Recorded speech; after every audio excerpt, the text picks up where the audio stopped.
On y va, hein? Oui, C'est bon. c'est Oui. bon. Voilà. Alors, bonsoir. Donc, à cette séance du séminaire du capitalisme cognitif. Ce soir, on sera avec Jun Fujita Hirose, qui est professeur ordinaire à l'université de Ryokoku à Kyoto, au Japon, et où il est en charge de civilisation française et cinéma. Oui. Et par ailleurs, il a publié en France un livre sur le cinéma qui s'appelle Le cinéma capital de Ozu à Hitchcock, lecture marxiste du cinéma de Deleuze. Mais ce soir, on va parler de son dernier livre, qui pour l'instant est paru en italien et espagnol, mais peut-être aussi en français bientôt, et c'est comment imposer une limite absolue au capitalisme. Et les sous-titres, c'est Philosophie politique de Deleuze et Guattari. Alors, il s'agit d'une relecture du triptyque de Deleuze et Guattari, 3 livres qui sont dans l'ordre du temps, au fil du temps, l'anti-Édipe, 1000 plateaux, et qu'est-ce que la philosophie.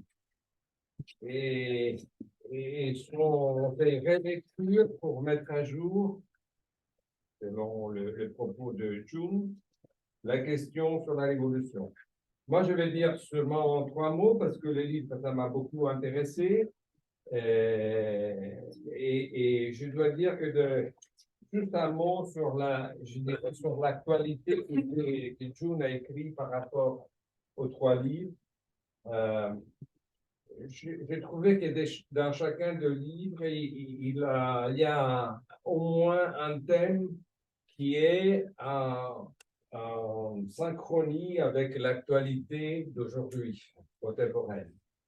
Et dans les spécifiques, pour l'anti-Édipe, j'ai retenu ce concept du devenir schizophrénique, devenir schizo, et j'ai pensé que peut-être ce type de réflexion, ça peut s'appliquer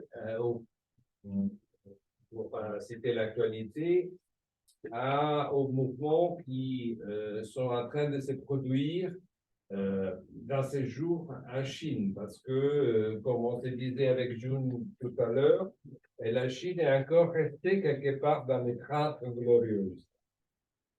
Pour ce qui regarde les plateaux, moi j'ai retenu le concept de devenir minoritaire. Et je pensais par rapport à ça au mouvement actuel dans l'Iran et aussi au mouvement qu'il y a eu juste avant la période du Covid dans les Chines.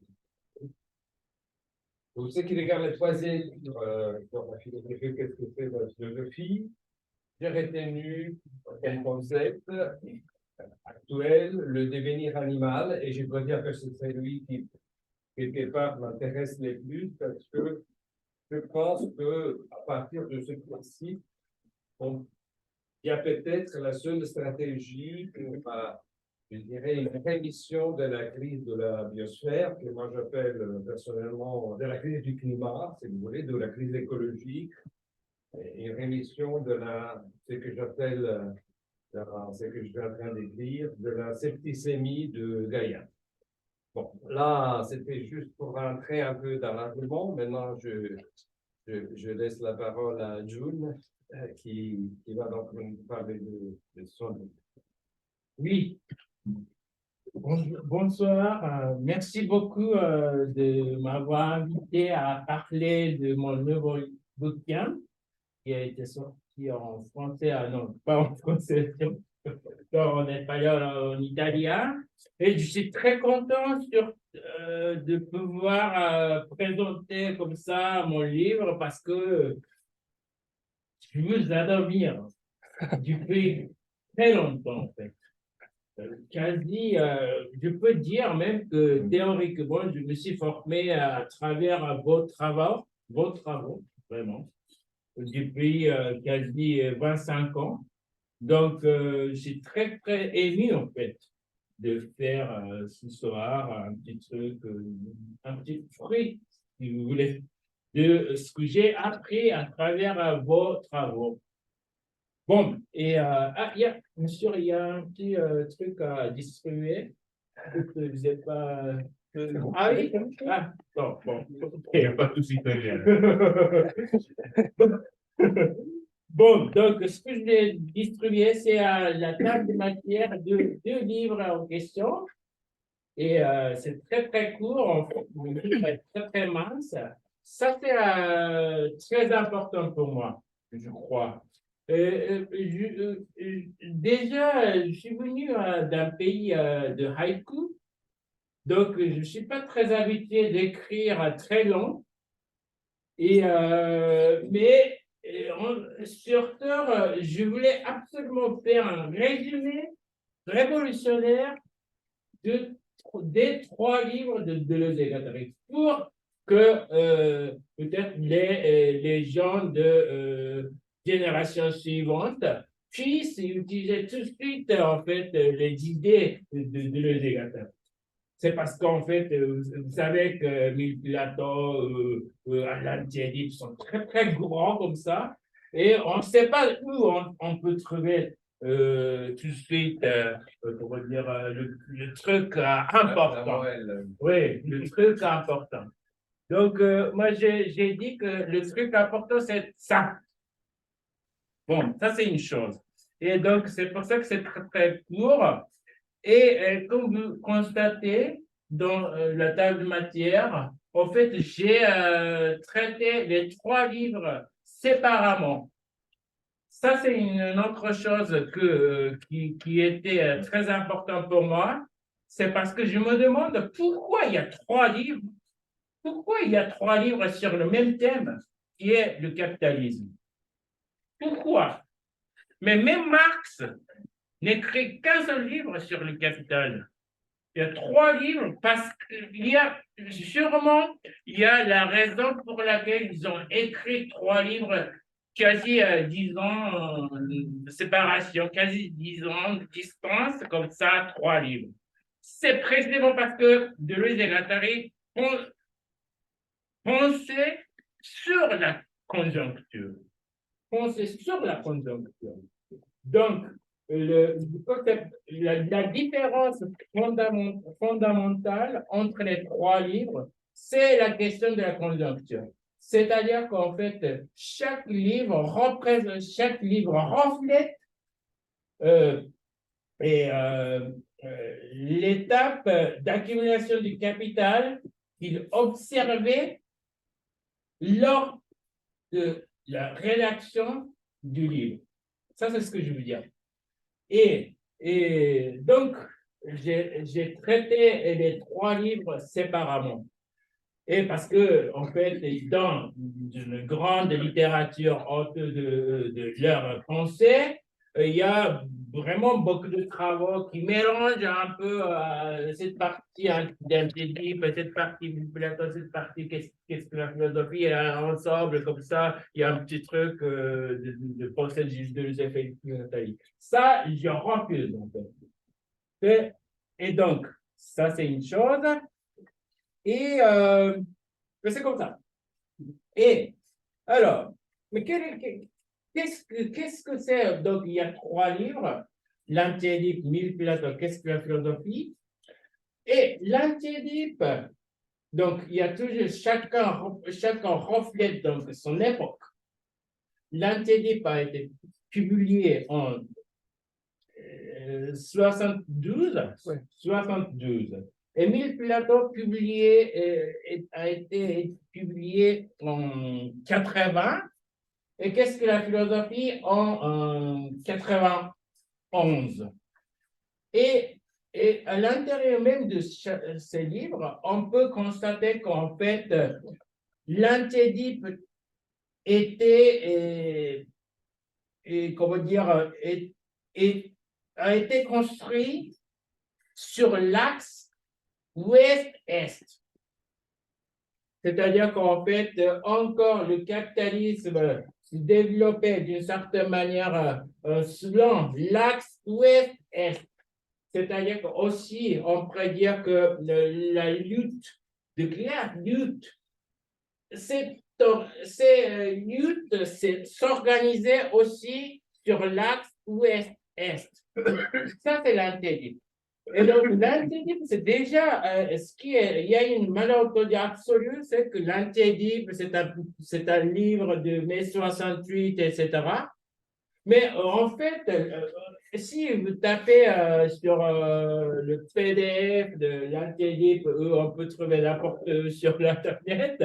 Si vous tapez comme ça, mai 68 ou même mai, par exemple, il y a, il y a quasiment rien de mai 68 dans l'antédip, en fait.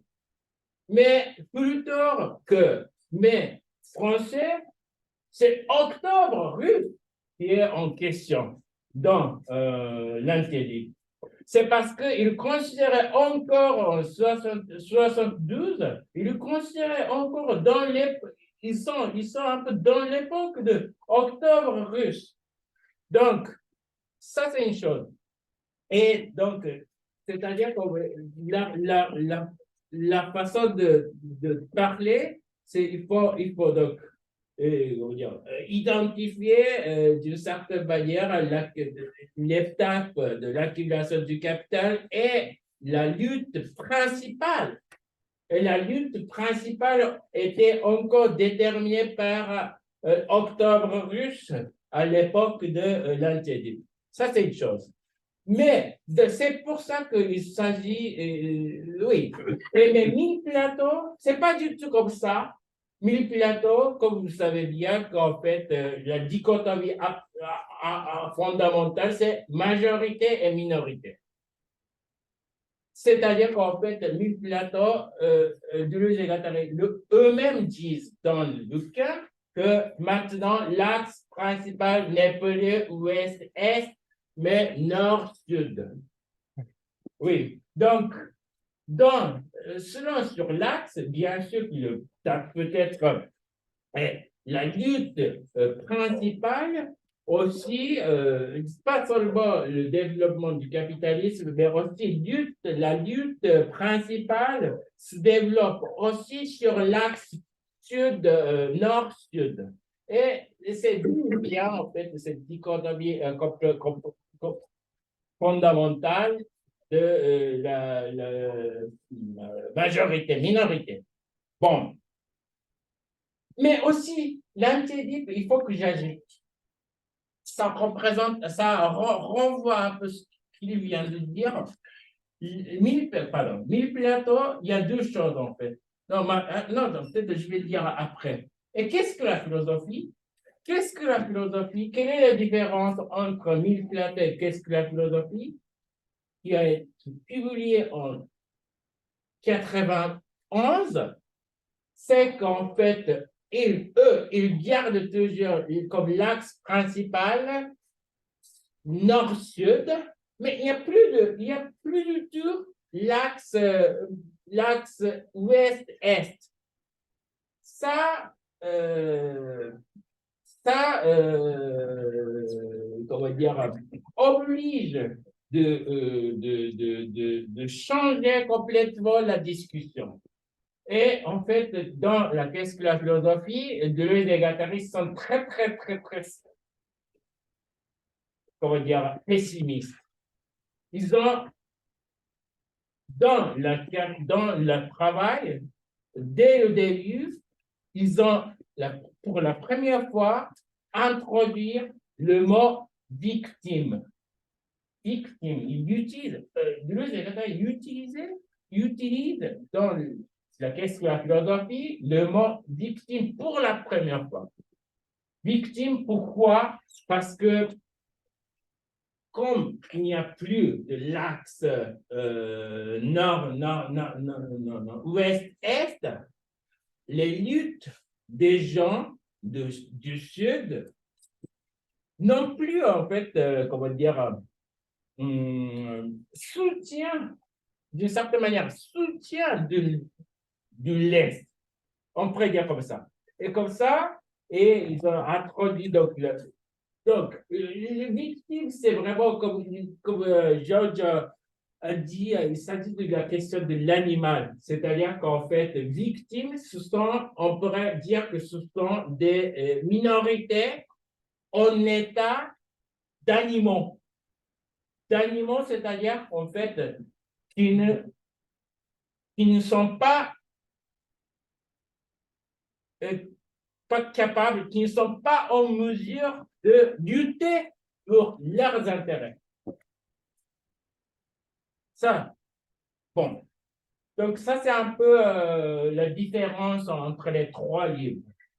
Mais j'ajoute tout de suite qu'en fait, Deleuze et Guattari, la stratégie révolutionnaire reste toujours la même, tant que la stratégie révolutionnaire se varie selon, comment dire, pas vraiment le sujet, même l'agent, mais en tout cas, je dis comme ça provisoirement, l'agent central de la lutte révolutionnaire. Donc, prolétaire dans l'anti-édipe, mais il faut que j'ajoute une autre chose. Pardon. La stratégie consiste en un seul mot, le devenir révolutionnaire, fameux devenir révolutionnaire au sein de la révolution. Ça, il faut que j'ajoute parce que il y a, moi je ne dirais pas, mais devenir révolutionnaire au sein de la révolution, au sein du processus de révolutionnaire. Ça, c'est l'idée fondamentale. Euh, ça, c'est et, euh, et donc, devenir révolutionnaire au sein du processus révolutionnaire, donc il faut déterminer dans chaque livre, comment dire, le processus, la forme du processus révolutionnaire principal. Non? Et dans l'anti-édipe, c'est la lutte de classe prolétaire. Et le devenir révolutionnaire qui correspond à cette forme de lutte principale, c'est devenir hors classe. Devenir hors classe. Donc, les prolétaires dans les luttes de classe, mais le devenir révolutionnaire, c'est le devenir hors classe ou devenir, à cette époque-là, il disait schizo. Ça, c'est la même chose. Ça, c'est la même chose. Devenir hors classe ou devenir schizo. Émile Platon, il s'agit en tant que la forme de lutte principale, centrale de l'époque de Émile Platon, ou en tout cas dans l'époque observée dans Émile Platon, ce sont les minorités dans leur lutte autour de axiomes.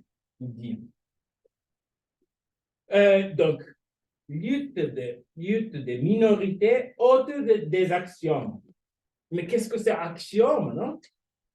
Pourquoi axiome? On n'utilise jamais le mot, pas vraiment comme ça, dans ce sens-là, le mot axiome dans l'anti-édipe. Parce que lutte de classe, c'était, comment dire, il s'agit lutte de classe prolétaire dans l'anti-édipe. Il s'agit formation, création même de la classe prolétaire, parce que en fait, selon Deleuze et Guattari, la société capitaliste est la société bourgeoise. Il n'y a théoriquement, il n'y a qu'une seule classe pour la société capitaliste. Donc, la lutte des classes prolétaires, c'est précisément une espèce de division de la classe bourgeoise pour en faire venir une nouvelle classe prolétaire. Ça, c'est qui correspondrait aux intérêts de classe prolétaire. Non? Et donc, c'était la lutte qui est en question dans l'anti-Édipe était lutte pour former la classe bourgeoise avec la représentation des intérêts prolétaires. Non? Prolétaires. Bon. Alors, et capitalisme, et après, mais selon Deleuze et Guattari, pour le capitalisme, c'est en fait, c'est pas très difficile de donner des trucs que les prolétaires revendiquent. Par exemple, je sais pas, le statut syndical, etc., plein d'emploi, même par exemple le droit à voter pour les femmes, etc. Tout ça, Deleuze et Félix Guattari appellent, surtout dans Mille Platon, axiome. Axiome, c'est une espèce de, comment dire, pensament, là où il y a des, je sais pas, fissures comme ça un peu du système. Et donc là, si tu veux une petite augmentation de salaire, pourquoi pas? Ça, c'est l'axiome dans ce contexte. Et pourquoi les luttes des minorités les luttes des minorités sont luttes honteuses des axiomes? Précisément parce que les luttes des minorités consistent d'une certaine manière, comment dire, revendiquer les axiomes qui ont été déjà octroyés aux prolétaires. C'est pour ça, mais ça, on pourrait dire qu'en reconnaissance, je ne sais pas, mais c'est-à-dire que dans la terminologie de Deleuze et Guattari, on pourrait dire que les minorités revendiquent une espèce de réterritorialisation de eux-mêmes sur un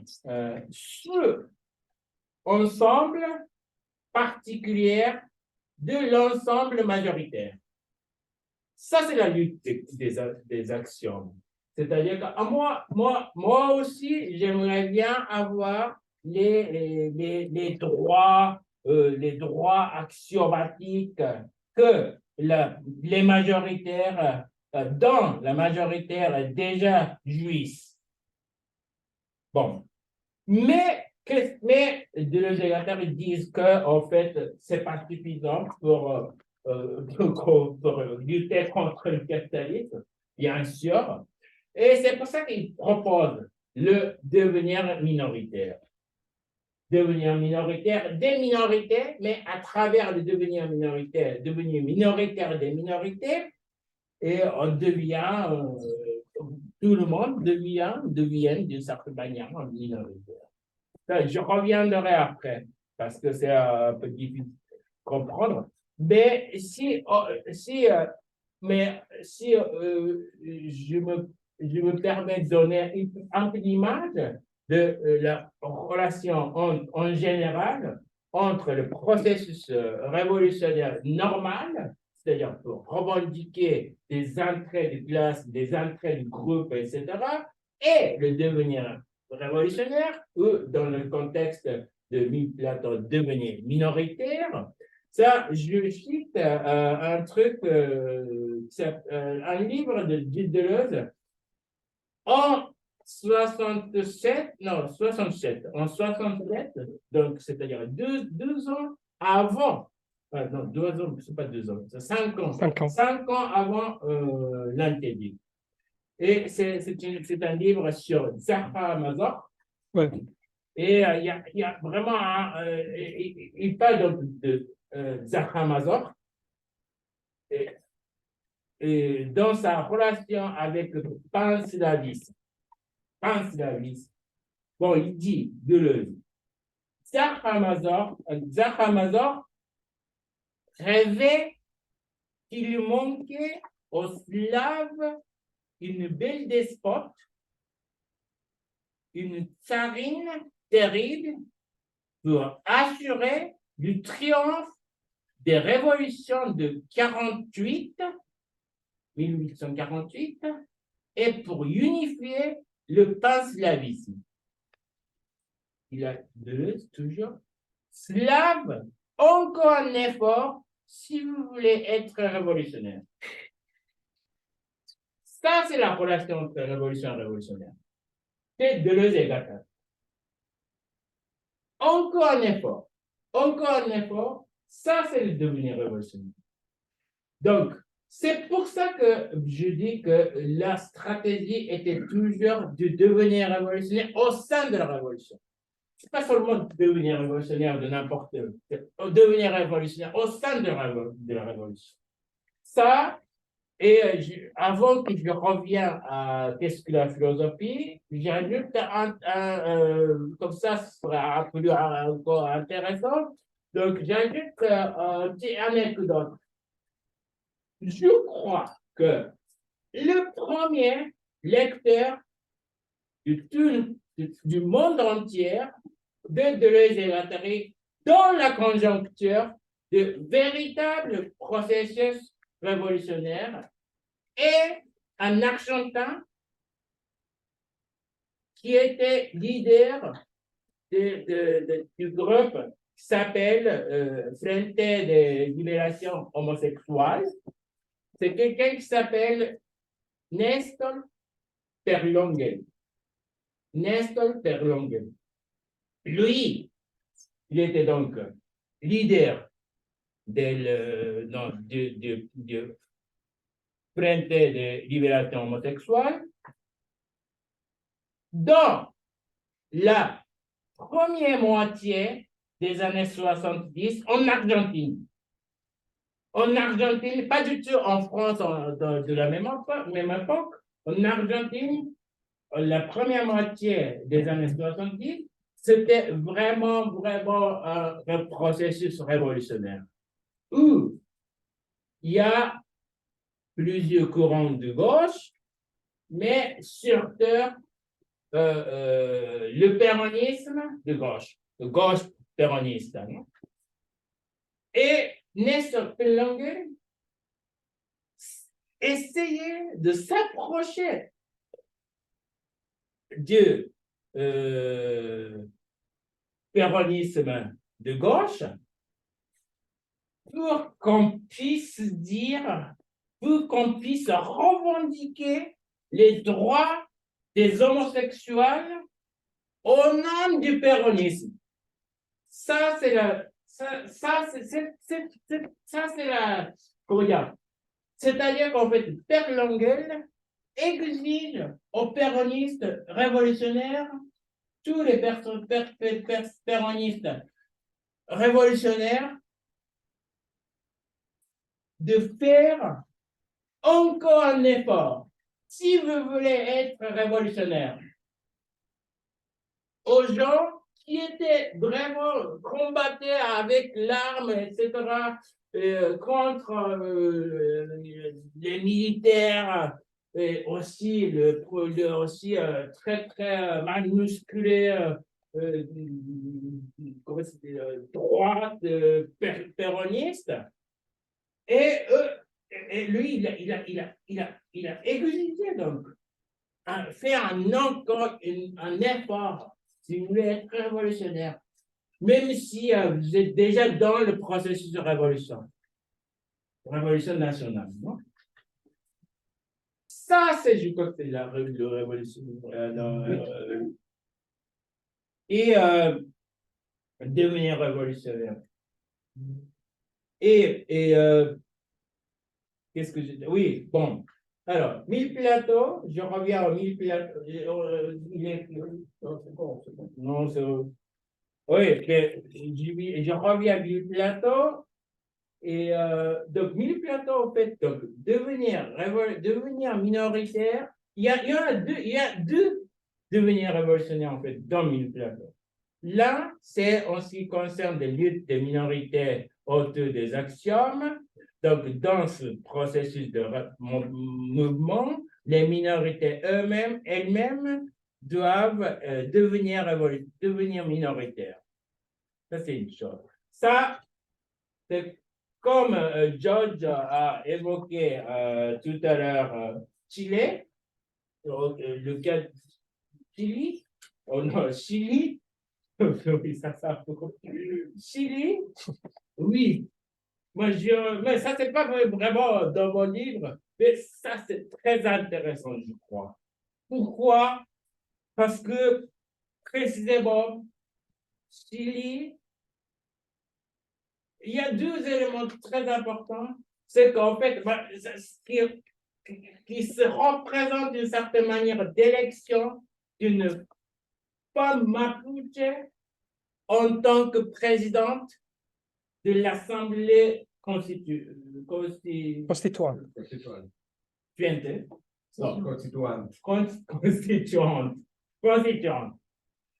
Femme mapuche. Cette femme mapuche, ça, je crois que c'est vraiment très, très important. Parce que déjà, ce que je viens de citer, de présentation de Zahra Mazor, il a dit qu'en fait, libération nationale des Slaves n'est pas suffisant pour être révolutionnaire. Il faut avoir Tsarine terrible qui dirait, c'est-à-dire il faut avoir un élément féminin qui domine en fait le processus de révolution. Ça, je pense qu'on peut retrouver d'une certaine manière dans le cas chilien. C'est-à-dire qu'on peut inverser le terme femme et mapuche. C'est-à-dire que même, par exemple, quand on fait les mapuches, dans ce que je veux dire, dans le mouvement des mapuches, on a absolument, si vous voulez être vraiment révolutionnaire, on a absolument avoir un élément femme. Et c'est dans ce sens-là qu'en fait, ce n'est pas seulement Mapuche, mais aussi des femmes indigènes en Amérique latine. Depuis 10 ans, il y a un slogan très connu, c'est non se puede descolonizar sin despatriarcalizar. Non? Et ça, c'est vraiment l'idée absolue. Non? Et, mais aussi, on pourrait dire que pour les femmes, il faut avoir un élément mapuche pour devenir révolutionnaire. Et c'est le cas des femmes blanches, chiliennes, non? Donc, en fait, ce qui s'est passé, pour moi, ce qui s'est passé au Chili depuis 2000, non pas vraiment depuis, c'est plutôt en 2019, c'est d'un côté, il y a deux côtés.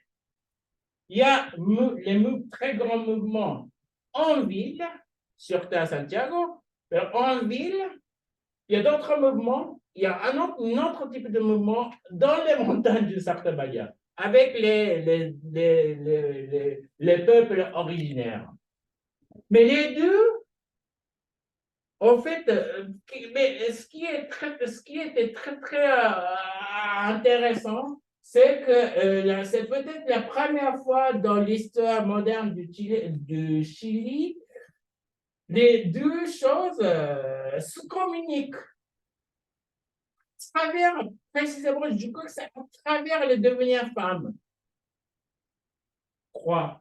Mais là, en ville, comme vous savez qu'en fait, un groupe de performance qui s'appelle la thesis, non? La thesis violador non? Avec ça représente d'une certaine manière tous les Chiliens métropolitains deviennent d'une certaine manière une femme, là, et là, avec donc cette, comment dire, ça s'appelle, slogan, slogan, non seppelle descolonizzare, sì, despatriarcalizzare.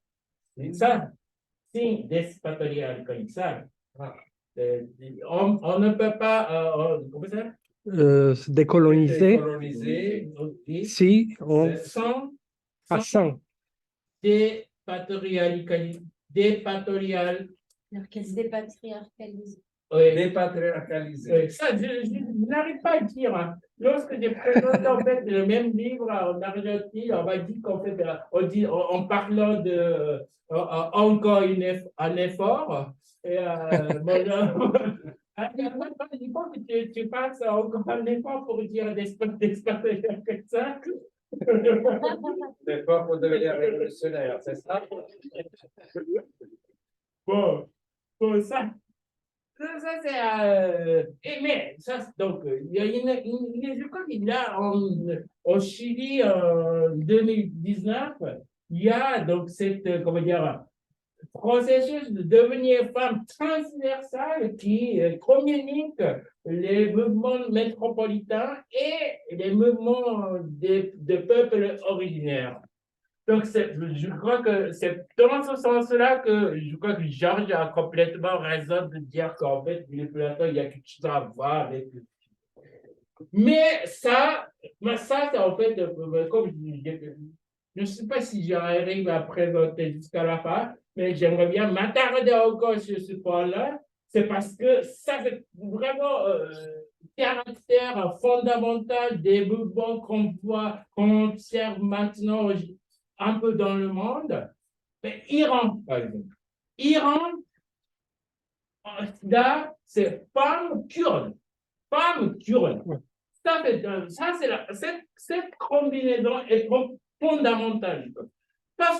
Mais comme dans les grands médias de communication, on ne s'intéresse qu'aux femmes, mais c'est parce que précisément c'est très très facile à récupérer ce genre de choses maintenant. Mais femmes kurdes, cette combinaison, ça c'est important. Et c'est pour ça qu'en fait, les médias de communication restent toujours à dire que, disant que la femme qui a été victime de féminicide statal, comme féminicide d'État, c'est un féminicide d'État. Et ça s'appelle Marsa Amini, non? Marsa Amini, però Marsa est nom officiel de cette femme, c'est-à-dire non iranien, mais elle porte un nom kurde. Ça, c'est son vrai nom. Mais on ne dit jamais son prénom comme ça. Mais bien sûr, il y a des mouvements kurdes, etc., qui revendiquent qu'elle s'appelle Gina Amini. Non, bon.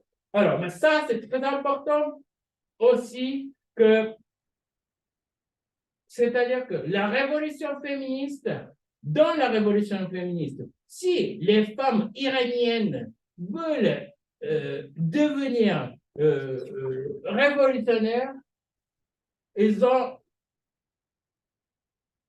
besoin de cet élément kurde. Ça, c'est, comment dire, l'effort de plus, je crois. Et dans d'autres côtés, ça, c'est un peu connu avec PKK, etc. Et les Kurdes comprennent absolument, les Kurdes révolutionnaires comprennent absolument cette logique avec comment ça s'appelle, généalogie. Gilet jaune. Généalogie. Quoi? Généalogie. Science de famille. Oui, c'est science de femme. Ah, Il y a un ok, truc, ouais, il y a un truc ouais. produit de PKK, Oui, oui. et généalogie. Ça, c'est vraiment, c'est l'idée fondamentale, c'est qu'en fait, la libération nationale kurde n'est pas suffisante. Il faut qu'on fasse encore un effort. Ça, c'est d'une certaine manière une dictature féminine. Bon, donc ça, c'est bien. Mais aussi, déjà, un truc connu, par exemple, aux États-Unis, aux États-Unis, c'est maintenant, c'est femme noire. Femme noire. C'est pas femme noire. Donc, je n'entre pas en détail parce que c'est encore mieux. Mais en Israël, je dirais Israël, en Israël aussi, femme palestinienne. Femme palestinienne. Avant, dans la communauté palestinienne, c'était très difficile de dire, c'était très difficile pour les femmes de dire que je revendique aussi des trucs féministes, etc. Parce que tout de suite, on te considère comme tu es en train de faire une division à l'intérieur même de la communauté palestinienne. Donc, logique officielle des révolutionnaires palestiniennes, moi, je suis complètement pour, hein, mais pour eux, hein, mais logique, c'était, il ne faut pas diviser. Il ne faut pas diviser l'unité palestinienne en revendiquant maintenant les droits de femmes, etc. Mais ça, après la Révolution. Mais il y a 4 ans, maintenant, il y a une grande apparition des féministes palestiniennes qui disent que finalement, c'est précisément comme c'est précisément parce qu'on considérait toujours des choses de femmes comme, non pas comme problèmes politiques, mais sociaux, etc. C'est précisément pour ça que les Palestiniens n'ont jamais arrivé à faire une révolution nationale, peut-être. Ça, c'est vrai d'une certaine manière. Parce que l'État israélien et maintenant se présente comme homosexual friendly, women friendly, et même l'État israélien soutient maintenant la révolution féministe en Iran. Hein. Quand je regarde, par exemple, YouTube, etc., il y a dans publicité de l'État israélien qui disent « Ah, moi, je soutiens les femmes. » Même le slogan kurde, comment ça s'appelle Azadi. Oh, mais il y a même les femmes israéliennes officielles crient. Ça, c'est vraiment dans la publicité. Donc ça, c'est vraiment, il faut, bon, ça, je ne sais pas. Et bon, je reviens, donc, il est quelle heure? C'est à l'état. Bon, je reviens au Bill Plateau. Bill Plateau, c'est en 80. En 80, il y a déjà donc des mouvements écologistes. Et donc, c'est pour ça qu'en fait, Mille Platon, le devenir révolutionnaire n'est pas seulement devenir minoritaire pour les minorités, à partir des minorités, mais aussi il y a déjà devenir animal dans Mille Platon. Devenir animal, quelle est la différence entre devenir minoritaire et devenir animal? Parce que devenir minoritaire, ce sont les minorités qui déclenchent le processus de devenir minoritaire. Mais par contre, devenir animal, ce n'est pas les animaux qui déclenchent. Les animaux sont complètement passifs, absolus. Ce sont des victimes. Non, les animaux. Non, la résistance. Non. Parce que, par exemple, il y a une histoire c'est le COVID, par exemple, le COVID, c'est une barque de résistance de la part de la planète, etc. Non. La planète est complètement positive et complètement en train de mourir en agonie. Sans être en mesure de réagir. Donc devant ça, on a besoin de devenir animal. Donc là, il y a donc Michelato, il y a donc dans ce sens-là, Donc, c'est-à-dire qu'en fait, le devenir animal que George a tout à l'heure présenté, c'est plutôt le sens qu'on utilise dans Platon. Et qu'est-ce que la philosophie? Le titre est déjà très, très pessimiste. Hein? Mais la philosophie, c'est pas nécessaire normalement, non? Oui, parce que mais, philosophie, c'est quoi? Philosophie, c'est toujours comme moi qui a plus ou moins de l'argent, qui a plus ou moins de temps, moi, comme je suis en ce moment en année sabbatique. Et c'est ça, c'est ce genre de gens qui font la philosophie, et surtout la philosophie politique, je crois. Et donc, qu'est-ce que la philosophie, c'est quoi? C'est-à-dire qu'on trouve, mais en fait, le schéma reste toujours un peu majorité-minorité.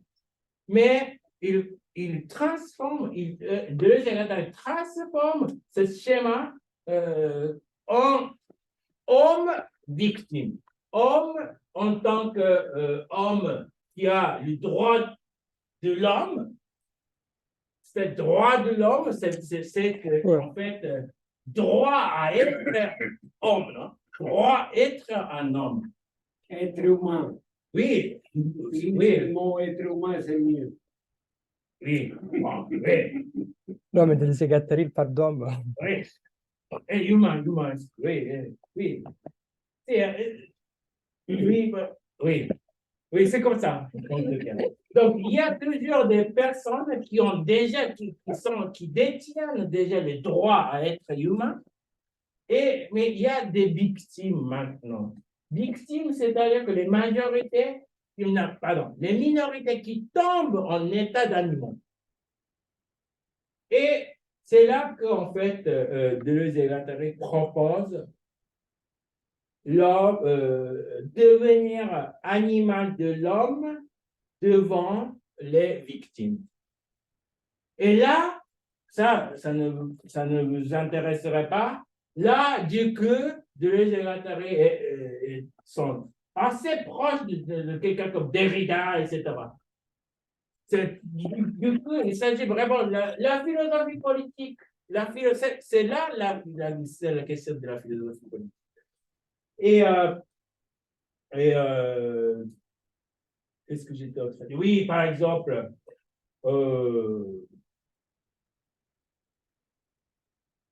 oui, bon. Et c'est comme ça, non? Oui. Oui. Bon, alors après, en fait, là, il y a une conclusion. Une conclusion. Ça, je n'entre pas, mais j'ai dit, qu'est-ce qu'on pourrait faire avec ceci? Si vous voulez utiliser donc, la philosophie politique de Guattari, c'est-à-dire devenir révolutionnaire au sein du processus de révolutionnaire, qu'est-ce qu'on peut dire aujourd'hui? Ça, c'est ce que j'ai écrit dans la conclusion. Et je n'entre pas. Et ce que je viens de vous distribuer, c'est, moi, j'ai écrit un préface à l'édition espagnole de nouveau livre de Mauricio Zarato qui s'appelle Guerre et Révolution. Guerre ou Révolution. Et ça parce que, en fait, oui, je crois que je ne suis pas vraiment très, très fidèle à ce qu'il a dit. Mais c'est pour ça que vous pouvez savoir un peu ce que je pense.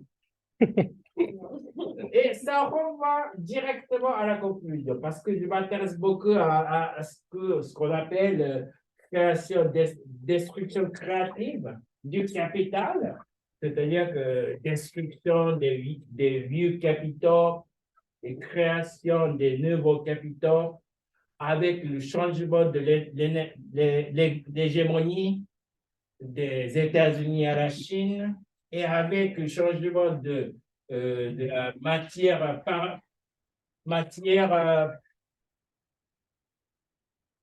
paradigmatique du pétrole aux métaux rares, surtout le lithium. Ça, je vois que ça devient vraiment sérieux avec le Covid. C'est précisément pour ça que je crois que le Covid, il n'y a aucun, comment dire, désaccord entre les capitalistes pour faire du Covid comme un événement. Ça, moi, je ne suis pas complotiste, hein, mais le Covid, finalement, et aussi Maurizio, par exemple, Maurizio disait que, Maurizio dit que la guerre, non, la guerre, la guerre en Ukraine, c'est c'est la guerre, la troisième guerre mondiale, d'une certaine manière, pour faire comment dire, changement de l'hégémonie sur le marché mondial. Donc, moi, je suis d'accord avec cette idée. Donc, même si on parle de, par exemple, du régime unipolaire États-Unis, multipolaire, non, je crois que c'est régime Chine, régime chinois. Multipolaire, c'est seulement une espèce d'intérim. Multipolaire, oui, ça c'est vrai qu'il m'a. Maintenant, c'est un peu, c'est multipolaire, mais c'est vraiment, pour moi, c'est temporaire. Et multipolaire ne fonctionne pas avec le capitalisme. Le capitalisme veut absolument avoir un nouveau régime, comme il y a 100 ans, le capitalisme voulait avoir le changement de régime de l'Angleterre aux États-Unis. Et maintenant, comme 100 ans après, des États-Unis à la Chine. Et on est tous d'accord. Et c'est précisément pour ça que, comme vous savez tous, qu'en fait, les sanctions imposées par les États occidentaux sont complètement conformes 100% avec les intérêts de la Russie. Et la Russie n'a aucun problème avec les sanctions imposées par les États-Unis, mais ça, pour moi, c'est presque les États-Unis et les pays, les États occidentaux sont d'accord avec le changement de régime. Ça, je termine. Yes. OK, merci.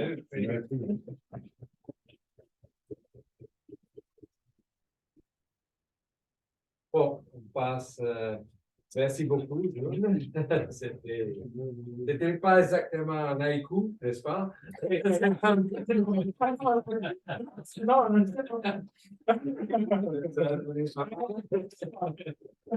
Merci pour ça.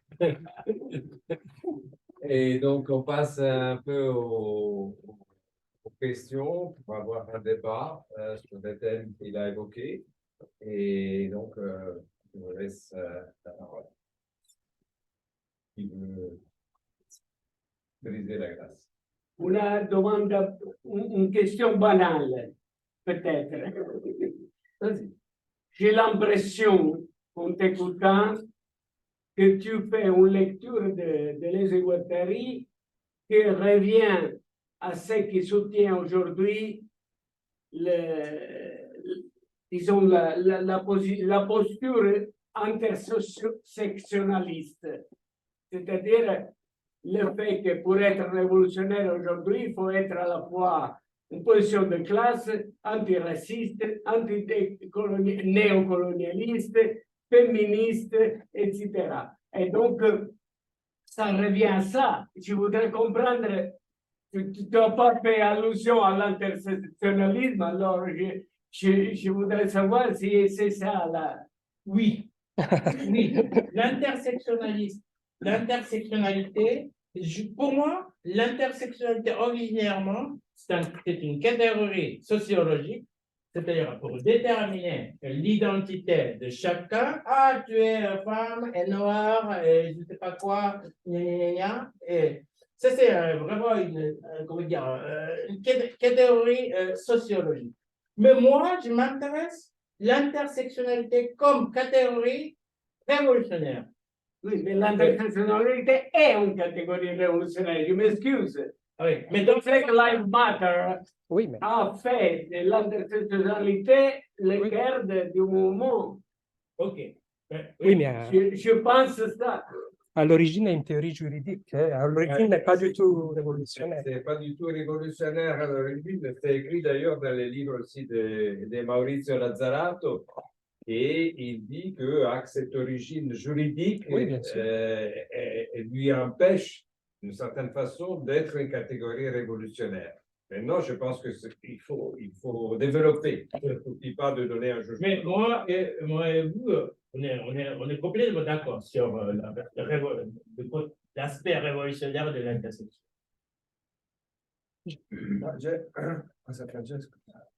Ok, je vais prendre, comment dire, la partie finale de ton relation. Parce que je suis là encore à réfléchir sur ton relation et tout. Et je me demande, au final, j'ai l'impression qu'elle revient au centre, non? De la contrapposition l'Ouest et l'Ovest, no? Tu as évoqué no, la contrapposition Est-Ovest au début de ton intervention, qui a perdu un peu no, la centralité no, de la réflexion de Deleuze et Guattari, parce que ça devient plus important no, le rapport nord-sud. No? Mais au final, no, quand tu viens de réfléchir sur la guerre actuelle, no, la relation Est-Ovest, ça devient un mot. J'ai l'impression, c'est ça la question que je viens de me poser avec toi. Ça devient un mouvement en contraposition qui s'impose, non, sur laquelle nous devons réfléchir. Et comment on fait cette réflexion-là, hein? Et comment reprendre non, cet moment dans la contraposition actuelle du nord et du sud alors. Je ne sais pas du tout. En fait, oui, moi je peux dire qu'il y a sûrement il y a un camp des États-Unis et en ce moment, il y a des camps du côté de la Chine. Mais ça, par exemple, Maurice, si j'ai bien compris, il voit dans la guerre en Ukraine la contraposition entre les vieilles puissances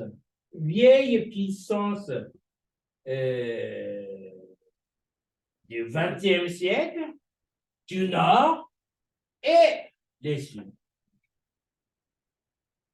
Oui, je crois que c'est. Et on sait déjà qui gagne la guerre. Ce sont les pays du Sud. Ça, c'est nécessaire pour que le capitalisme continue comme tel. Je crois que c'est ça. Oui. Mais je ne sais pas, mais ça c'est vraiment difficile parce que pour moi, je crois que j'ai écrit quelque chose sur que la Chine était à la fois du nord et du sud. C'est pour ça qu'il y a cette position qui est là maintenant un peu singulièrement.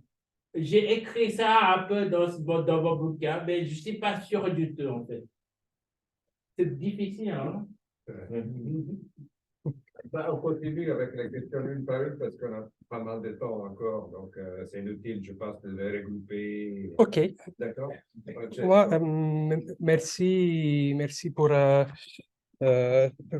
ton exposé et je pense que c'est important de redonner à la pensée, à la philosophie, à la pensée stratégique de Les Guattari cette dimension politique on a tendance à oublier cet aspect qui c'est l'aspect le plus important, je pense, de leur pensée philosophique, de leur pensée politique. Et alors, la première question, c'est pour revenir à ce que Salvatore a posé sur l'intersectionnalisme. Quel est parce que si j'ai bien compris, dans ta perspective, il ne s'agit pas d'intersectionner des identités, mais de devenir minoritaire. Et donc, quel est le rôle que tu accordes à la question de l'identité? C'est-à-dire, quel est le rapport entre la minorité en tant que devenir et l'identité? Est-ce qu'il s'agit, quand on dit, quand tu as insisté sur encore un effort, est-ce qu'il s'agit d'une déconstruction de l'identité? Est-ce qu'il s'agit d'une soustraction de l'identité? Est-ce qu'il s'agit... et ça, c'est la première question. C'est-à-dire, quel est le rôle de l'identité à partir de cette... De cinq questions qui est liée à la première, à la fin de ton intervention, tu as posé la question de l'hégémonie, mais dans une échelle géopolitique. Or, Deleuze et Guattari, dans Qu'est-ce que c'est que la philosophie, il part de géophilosophie pour, à mon avis, s'éloigner un peu d'une vision de réalisme à la géopolitique. Et donc, la géophilosophie, si j'ai bien compris, c'est une action sur le territoire, c'est-à-dire c'est une action politique de production de l'espace et de reconfiguration des territoires, des rapports entre territorialisation et reterritorialisation, à partir du fait que le capitalisme, et je reviens au titre de ton livre, que le capitalisme, il est toujours capable de faire de la limite une occasion pour se relancer. Et donc, est-ce que la limite du capitalisme relève aussi d'une spatialité alternative, d'une action alternative au niveau de l'espace, d'une géophilosophie qui donc nous pose la question des rapports de force, mais à partir d'une soustraction du paradigme de la géopolitique, c'est-à-dire du paradigme des États et des grandes puissances qui dominent le monde. Et donc, ça, c'est, à mon avis, une question politique assez importante aujourd'hui parce que la guerre en Ukraine, au-delà de l'interprétation qu'on peut donner, elle a fait venir au premier plan la question de la géopolitique. Et quand on rentre dans des questions géopolitiques, l'action subjective des minorités, des classes, des dominés est toujours mise en échec par cet paradigme géopolitique où les États et les puissances et la logique de la guerre, pas de la machine de guerre, mais de la guerre revient. Voilà, et donc ça, c'est la question. Parce que tu as commencé en disant nord, sud, ouest, est. Quel est le rôle que tu accordes à la question de l'espace et de la géophilosophie? Et la dernière question, toujours sur l'hégémonie, c'est la question de, voilà, comment on peut penser des... Est-ce qu'on peut penser à une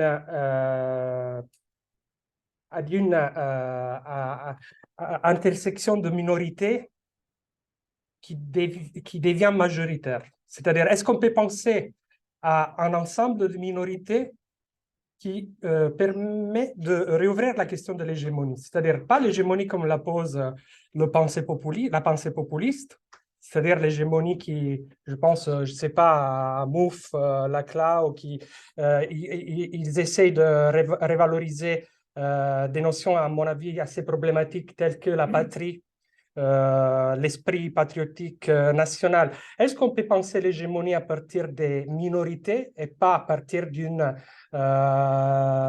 rétablissement de la primauté de la logique majoritaire? Voilà, ça c'est la question qui se pose, parce que je pense que quand on dit Deleuze et Guattari, ils ne sont pas politiques, on réduit Deleuze et Guattari à une pensée des minorités qui ne sont pas capables, qui n'est pas capable de se poser la question de la révolution. Au contraire, est-ce qu'aujourd'hui on peut encore réévaluer la question de l'hégémonie ou il faut sortir de cette échelle de questions et de problèmes. Voilà. Oui. Et l'identité. Ouais. L'identité, Oui, par exemple, quand les femmes luttent en tant que femmes, tout court, c'est la lutte pour l'identité. Ouais. Mais quand on a un élément, un autre élément, un autre élément du code suffit, et Kurde, par exemple, ça ne marche pas en tant que lutte identitaire, je crois.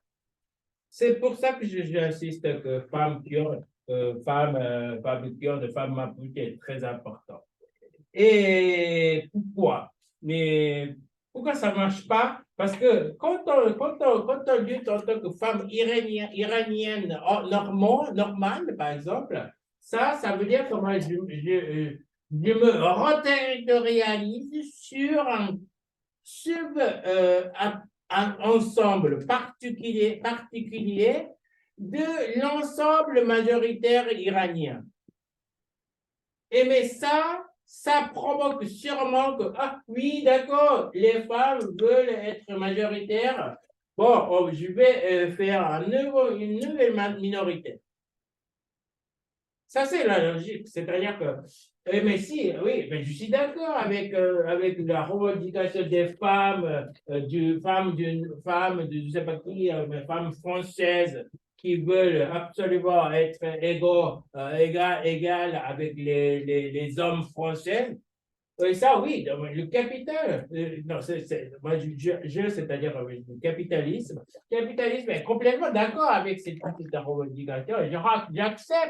J'accepte, mais c'est parce que je peux accepter, c'est parce que je peux créer une nouvelle minorité à ta place. Mais ça ne marcherait pas comme ça quand les femmes se mettent en mouvement avec aussi un autre élément minoritaire. Et ça, je crois que, je ne sais pas si je vais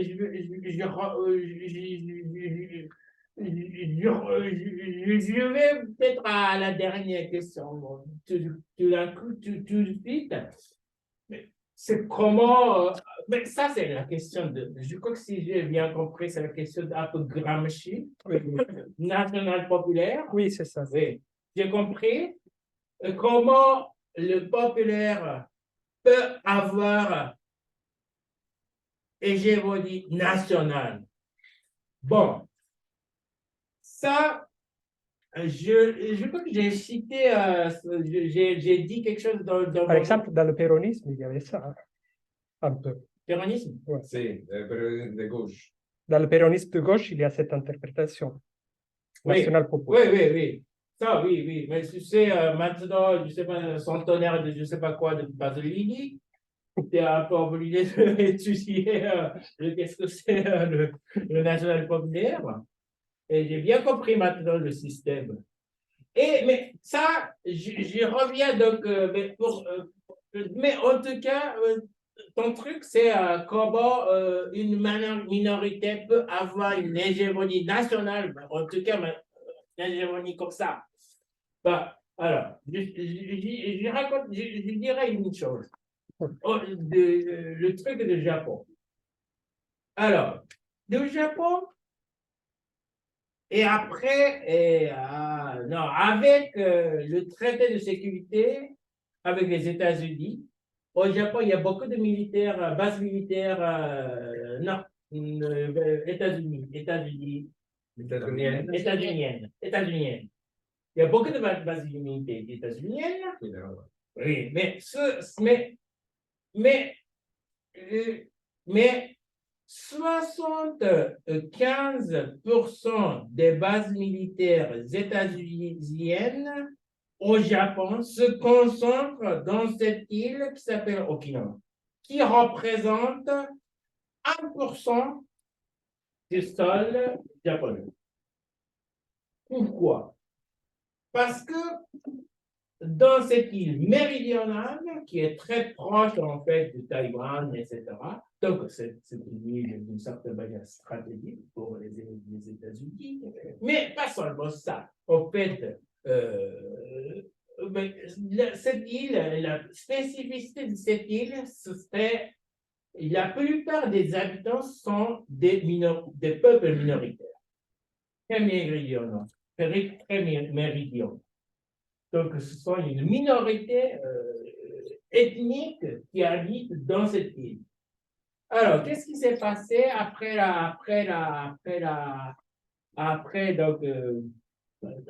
d'abord, par exemple, juste après l'occupation des États-Unis, ou juste après la fin de la Seconde Guerre mondiale, les États-Unis construisent pas mal de bases militaires états-uniennes dans le mainland.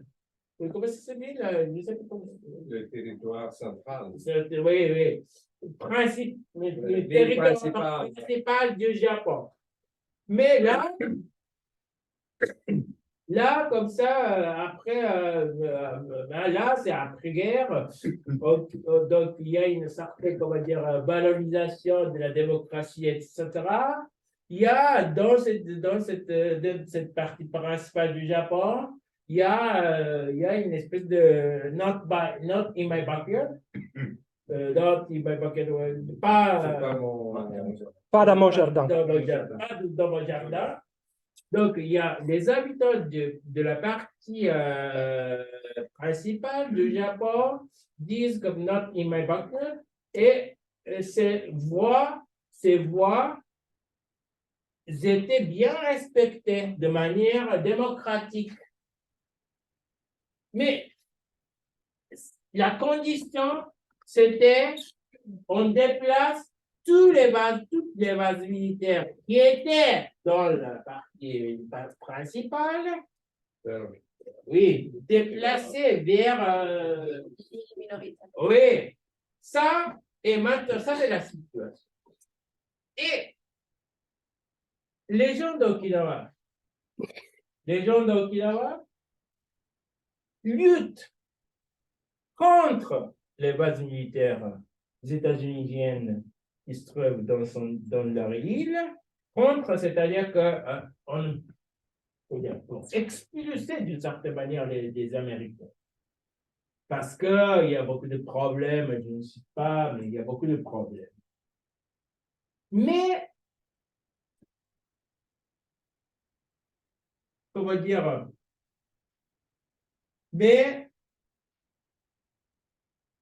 c'était quoi?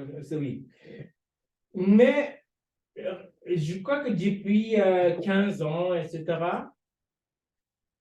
les habitants d'Okinawa commencent à dire que non seulement que je ne veux plus avoir des bases militaires américaines ici dans mon île, mais non plus, je ne veux que les États-Unis ou le gouvernement japonais déplacent ces bases militaires vers quelque part d'autre au Japon ou dans des pays étrangers proches du Japon. Ça, c'est le devenir minoritaire. C'est-à-dire que les gens d'Okinawa savent bien que, comment dire, si c'est seulement avoir une petite territoire du continent majoritaire, la revendication devrait être seulement je ne veux plus, il faut que tu respectes ma voix qui dit que je ne veux pas les bases militaires. Ça veut dire qu'il faut que tu respectes mon droit démocratique comme tu respectes les droits des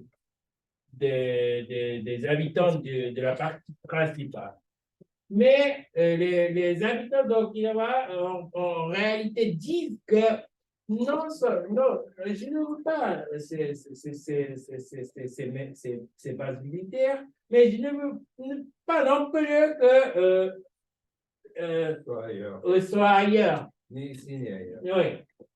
Et ça provoque d'une certaine manière une réaction de la part des habitants de la partie, des habitants de la partie principale, c'est-à-dire moi, etc., disent maintenant il y a un mouvement qui consiste à récupérer les bases militaires à Okinawa vers la partie principale. Oui. Oui, c'était discursivement, il y avait d'une certaine manière, il y a une assez grande présence.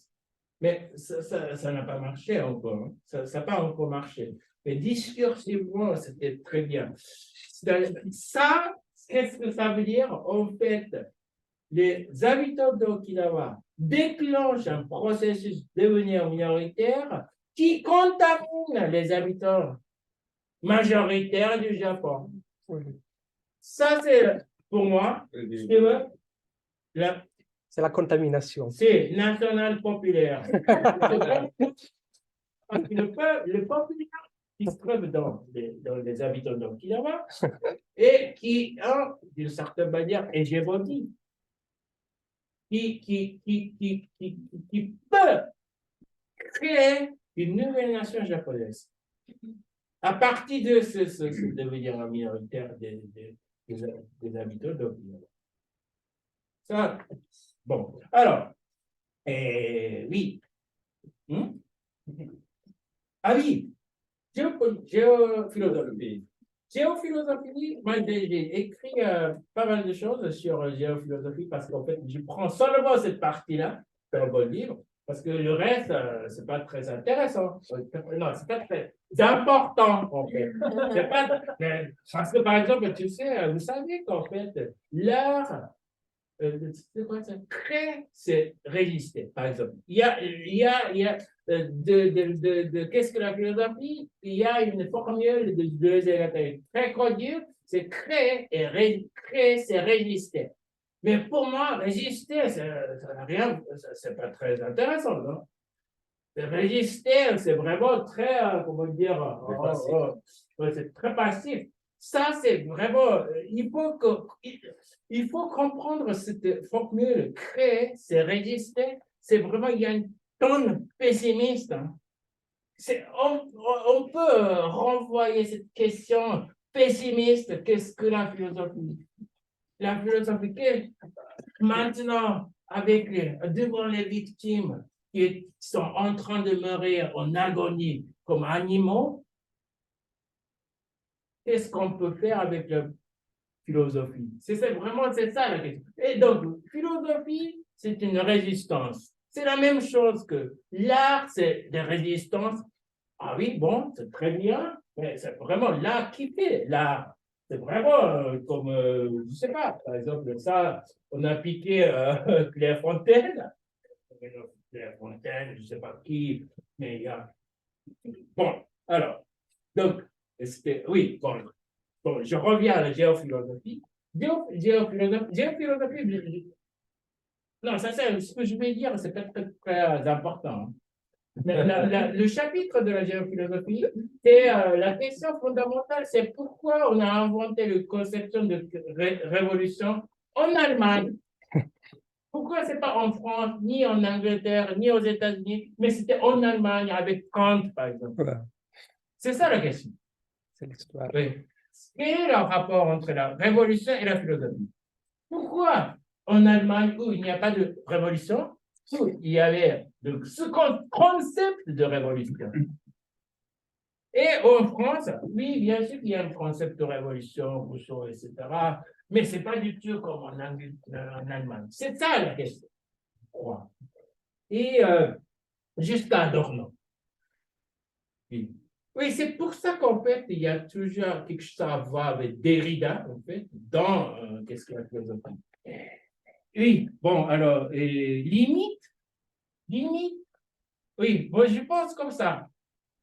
Actuel, géopolitique, ok. Bon, alors, ben, ça, c'est vraiment le schématisme absolu. Hein. Oui. Et c'est vraiment une imagination, je ne sais pas gratuite, irresponsable. Hein. Mais je crois que c'est la création, destruction créative est très, très importante. C'est-à-dire que d'un côté, il y a la destruction des lieux capitaux,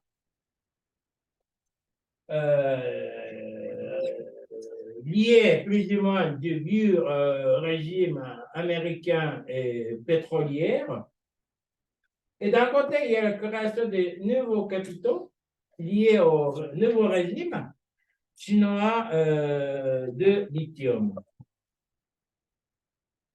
Et à cause de la destruction des vieux capitaux, il y a beaucoup de problèmes chez les prolétaires métropolitains, surtout.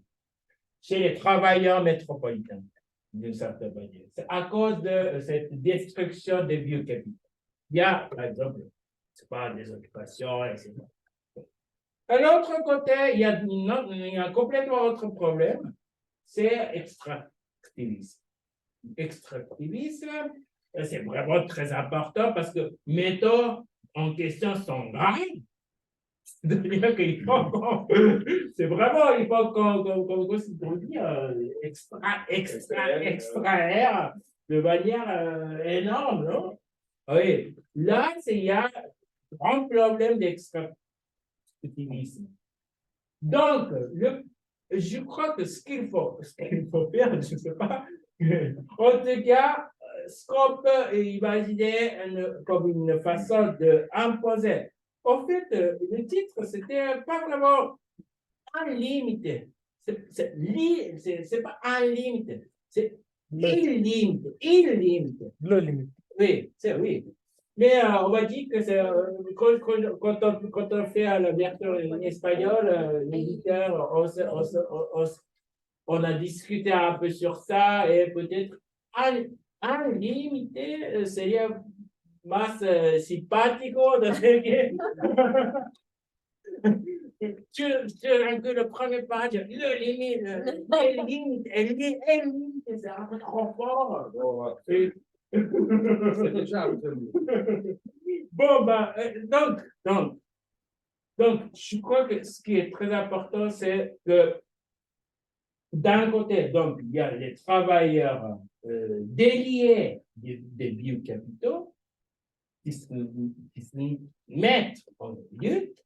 Et l'autre côté, il y a surtout les peuples originaires, les indigènes, par exemple, se mettent en lutte contre les activités méga-projects extractivistes.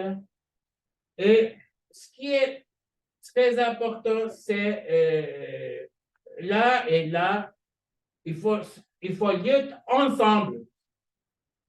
Mais ça, il faut être au-delà au-delà du niveau d'intérêt.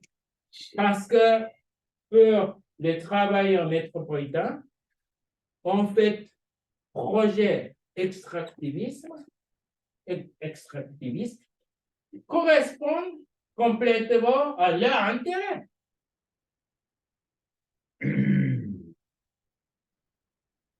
Donc ça, la question c'est en fait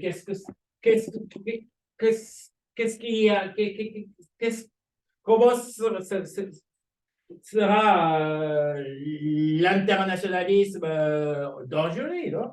Pour moi, c'est ça. C'est-à-dire, okay. Oui, moi, je voulais juste poser une question pour mieux comprendre un concept, car m'a pas clair sa catégorisation qui est celui de l'homme victime. Ah. Est-ce que vous pouvez répondre sur ça, s'il vous plaît? L'homme victime. Oui. OK. L'homme, c'est en tout cas, on pourrait dire qu'en fait, là, en fait, je crois que c'est dans 1000 plateaux, même Gilles Deleuze et Félix Rodin eux-mêmes disent que le sujet du devenir est toujours l'homme. L'homme avec H majuscule, peut-être, mais l'homme, on pourrait comprendre comme ça. L'homme, au moins, en double sens du terme. L'homme en tant que,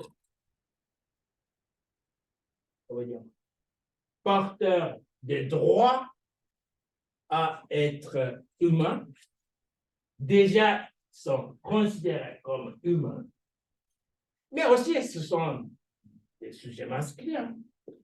En fait, qui doit devenir révolutionnaire? C'est l'homme, ça c'est sûr. En Iran, par exemple, qui doit devenir révolutionnaire? Qui doit devenir femme viole? Ce sont les hommes iraniens, ça c'est sûr. Et c'est pour ça que ce qui est très important, cette question de l'hégémonie. Et moi, j'étais en train de dire que devenir Okinawa, d'une certaine manière, de la part des habitants du Japon. C'est le même principe. Ouais. Donc, ça c'est l'homme. Donc, l'homme et on, dans l'époque de qu'est-ce que la philosophie, il y a, on se rappelle qu'en fait, il y a des trucs un peu humanitaires en face de trucs en Éthiopie, etc. C'est-à-dire que, par exemple, Tuesday Night Christmas, We Are the World. Oui, c'est cette époque-là. Cette époque-là. C'est-à-dire que les hommes, précisément, les hommes étaient dans les activités humanitaires devant les victimes. Et Deleuze et Guattari, d'une certaine manière, appellent à ces hommes de, si vous voulez être révolutionnaire, mais encore une fois, il faut que tu fasses encore un effort, c'est-à-dire que devenir humain. Ce n'est pas être humanitaire, mais devenir animal. C'était ça l'idée. C'est-à-dire que les victimes, la question c'était la victime, qu'est-ce que c'est la victime? La victime sont des sujets ou plutôt des objets qui ne savent pas, qui ne sont pas en mesure de lutter pour leur propre entrée. C'est ça la victime. Et c'est pour ça que d'ailleurs, dans les théories féministes, il y a toujours les femmes, par exemple, Bell Fox, etc., disent que on n'est pas victime. Mais quand on dit, par exemple, Bell Fox, etc., disent qu'on n'est pas victime, c'est précisément parce que on est plus fort que les hommes, plus que ça. Hein. C'est à peu près ça. C'est-à-dire qu'on n'est jamais victime. Mais là, Deleuze et Guattari, c'est très pessimiste. Les Éthiopiens qui sont en train de mourir, les femmes, etc., sont des victimes. Et devant les victimes, ce n'est pas suffisant d'être humanitaire en chantant Tuesday Night Christmas, mais il faut devenir animal. Oui, des questions très simples, mais qui m'interrogent. Vous reconstruisez la pensée de Deleuze et Guattari par rapport à une stratégie révolutionnaire qui resterait toujours la même en trois grandes étapes, l'archétype, le plateau, qu'est-ce que c'est la philosophie. L'archétype se situe dans une phase où il pense encore à la révolution d'octobre en réfléchissant sur 68, c'est-à-dire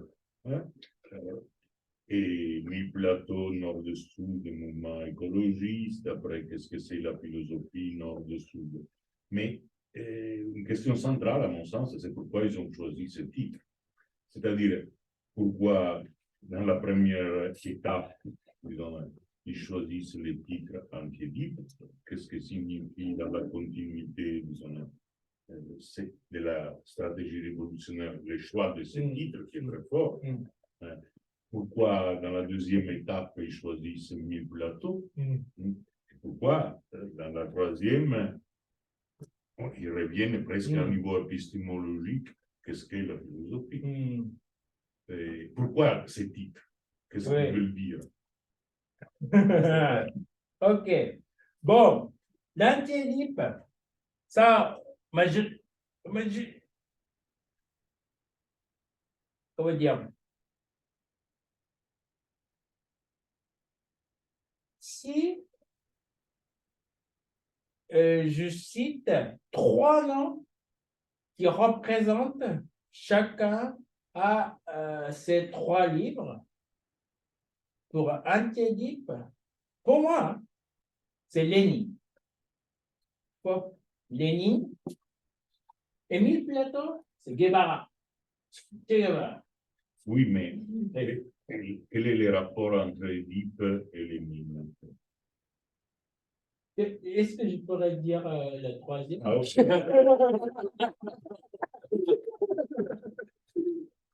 Et troisième, c'est Adorno, je crois. Et on pourrait dire Primo Levi. Primo Levi ou Adorno. Bon, alors. Et quel est le rapport entre l'antiédipe et Lénine? Ça, c'est précisément, je ne suis pas entré dans cette discussion parce que on était toujours trop intéressé à le titre Antiédipe et Antiédipe, papa et maman, maman,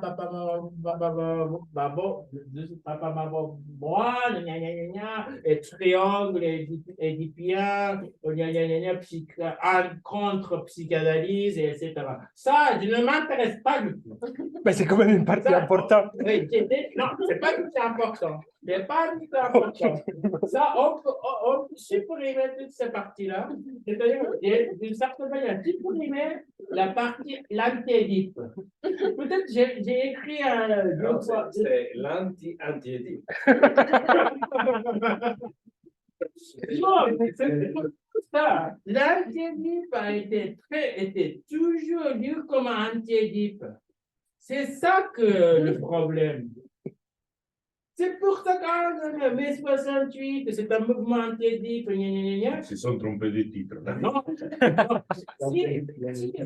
Si vous parlez encore l'antiédipe de ce livre, il faut renvoyer à Lénine. C'est précisément la question, c'est qu'est-ce que c'est le rapport entre Lénine et l'antiédipe? C'est ça le thème fondamental du livre. C'est pas du tout Freud, Lacan, qui est différent de Freud, Lacan, non, ça on a déjà compris d'une certaine manière. Non?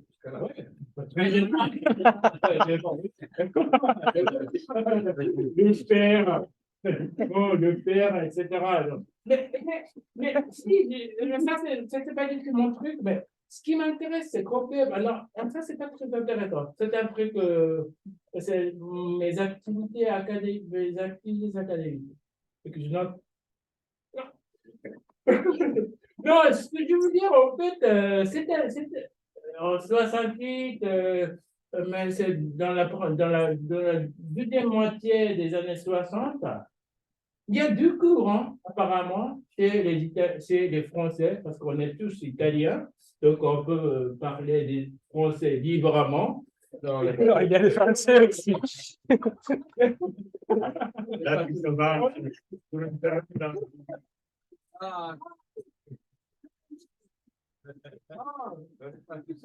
C'est pas tout ce que bon. Alors. Il y a un japonais d'abord. Non, il y a, en fait, parmi les Italiens, je pense que la famille, c'était pas très, très à la mode. C'est l'école qui était important. Par exemple, entre Bourdieu et Althusser, Bourdieu s'intéressait vraiment à l'école pour la question de l'importance. Althusser, c'est vraiment l'école, c'est de l'église à l'école. De l'église à l'école. L'école, c'était le appareil biologique. Et Foucault. Oui, Foucault, c'est toujours un peu tactique, je ne sais pas. Mais en fait, ce qu'il dit de prison, on peut dire de l'école. Mais tout simplement, on peut vendre plus de livres, on peut vendre plus d'exemplaires de son livre. Il a remplacé tout simplement l'école par prison. Je crois que c'est comme ça. Hein.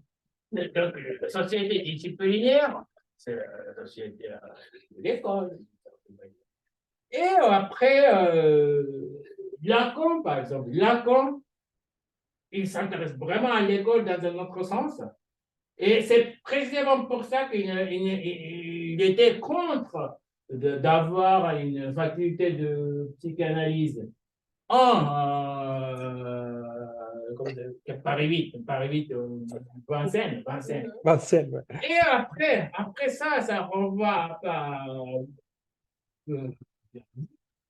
et quand Derrida fonde le collège de philosophie, là, il a pas mal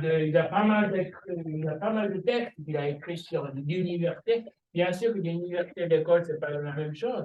Donc, les Français, et même de Guattari, j'ai fait un très grand entretien, très long entretien avec un impérial sur ce sujet-là. Bon.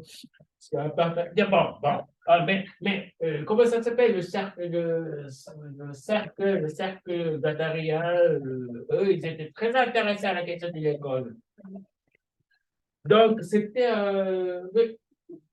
Donc, l'interdit, c'est un peu exceptionnel de certaines manières, dans ce sens-là. Ça, je ne sais pas. Mais ça, c'était pas du tout intéressant. Il s'adresse aux 68 tard, qui tout le monde s'était fait psychanalyser. Après, dans l'entretien, il dit ça, non? Qu'il critique le fait que le mouvement du 68 avait choisi la psychanalyse dans la crise du 68. Peut-être cet élément de conjoncture politique plutôt que Freud, Lacan, même si après Freud et Lacan sont impliqués dans le truc.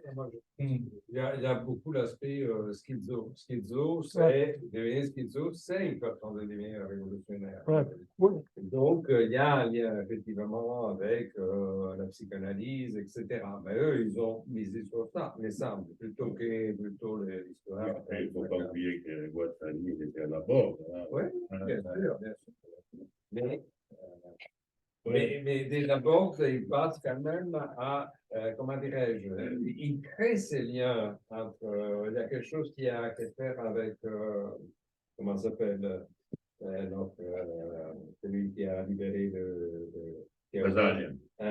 Il y a quelque chose avec Basaglia, avec ses devenirs révolutionnaires dans l'effet de faire sortir des asiles.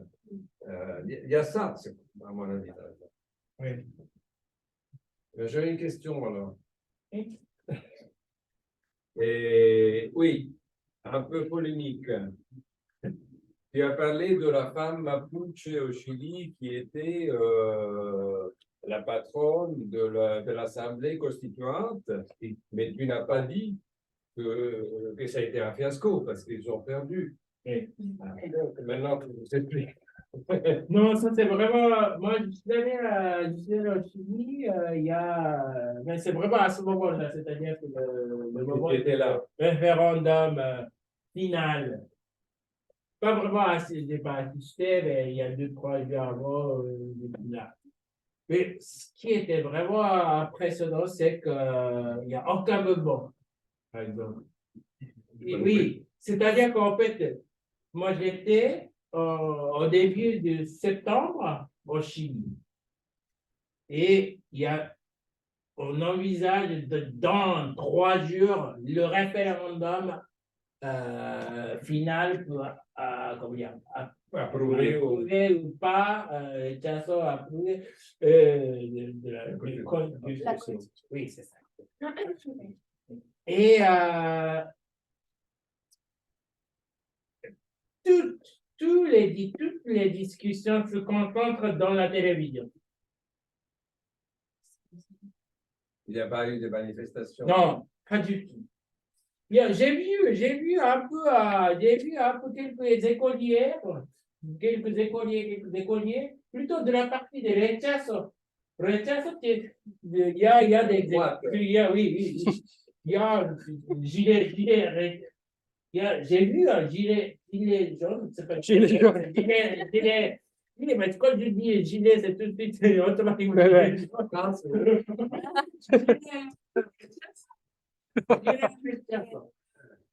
Je sais pas comment dire.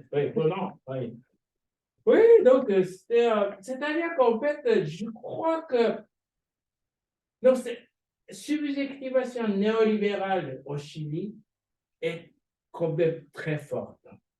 Je crois que c'est très fort.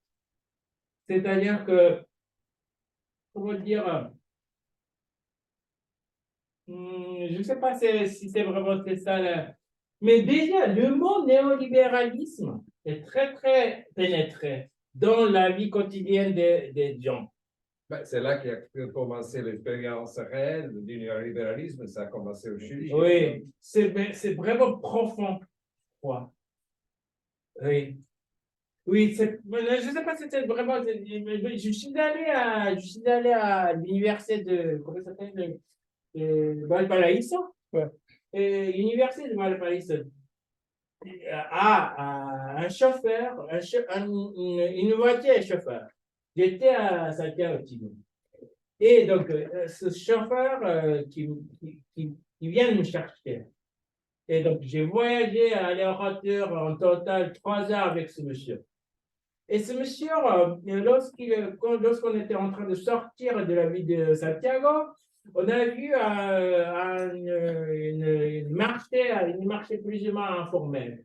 Et là, le monsieur commence à dire que, regardez, tous ces négritos sont haïtiens. Et elle dit aussi que c'était sur la présidence, sur le gouvernement de Bachelet qu'on a fait venir tous les immigrés haïtiens, vénézuéliens, colombiens, etc. Et j'ai compris tout de suite que de quel côté il est. Et je lui ai demandé, hey, vous allez voter pour Rechazo? Il a dit, si, professeur. Oui, professeur. Et après, je lui ai demandé pourquoi. Pourquoi, non, je ne sais pas pourquoi, mais en tout cas, je lui ai demandé pourquoi. Il a dit, en fait, après l'approbation réussite du projet de constitution, de nouvelle constitution, peut-être les communistes me disent qu'on te donne une maison. Mais moi, je ne veux pas leur maison. Je veux ma maison. Je veux ma maison et j'ai déjà ma maison grâce il a dit, néolibéralisme. Il a utilisé ce terme. Oui, c'est là ça. Mais lui, il est très compliqué. C'est pour ça que je dis que subjectivité ou subjectivation néolibérale est très profonde.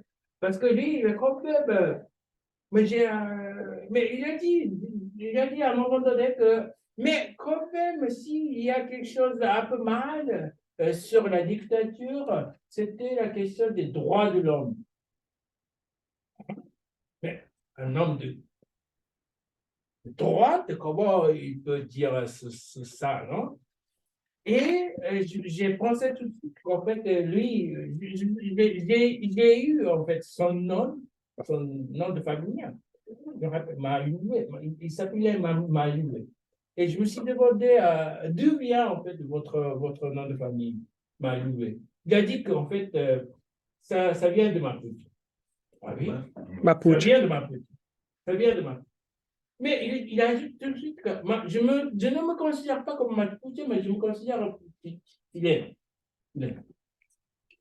Bon, alors, ça, donc c'est lui, c'est toujours la même personne. Et il a eu en fait il a 6 fils et filles, 6 enfants. Il a 6 enfants, dont 2 avaient une formation scolaire très haut niveau, doctorat, etc. Mais eux, comment comment vos enfants se sont formés au doctorat, etc.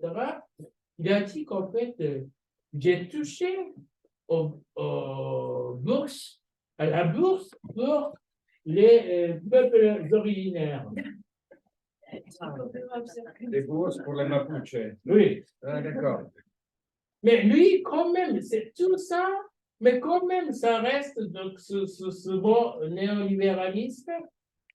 Vraiment, je ne sais pas si comment ça c'est. Moi, je vois, je ne sais pas si. Mon anecdote, déjà, c'est là. Mais ça me fait ça me fait travailler un peu. Qu'est-ce que Mais il n'y c'est? avait pas.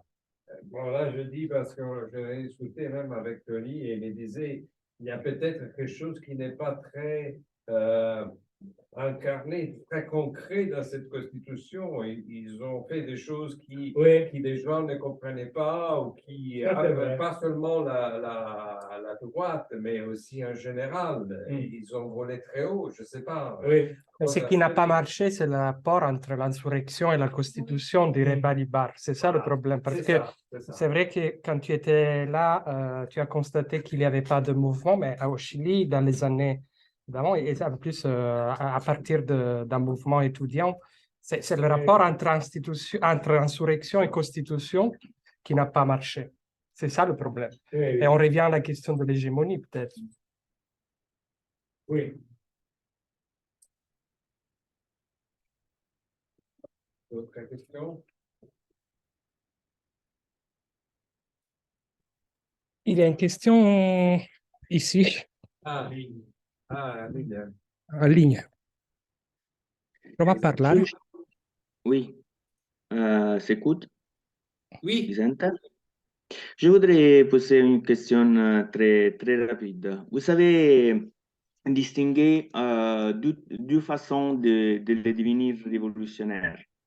Le devenir minoritaire qui a en relation, si j'ai bien compris, avec l'intersectionnalisme, et la deuxième en relation à le devenir animal, qui, si j'ai bien compris, en relation avec la question écolo, avec l'ambientalisme.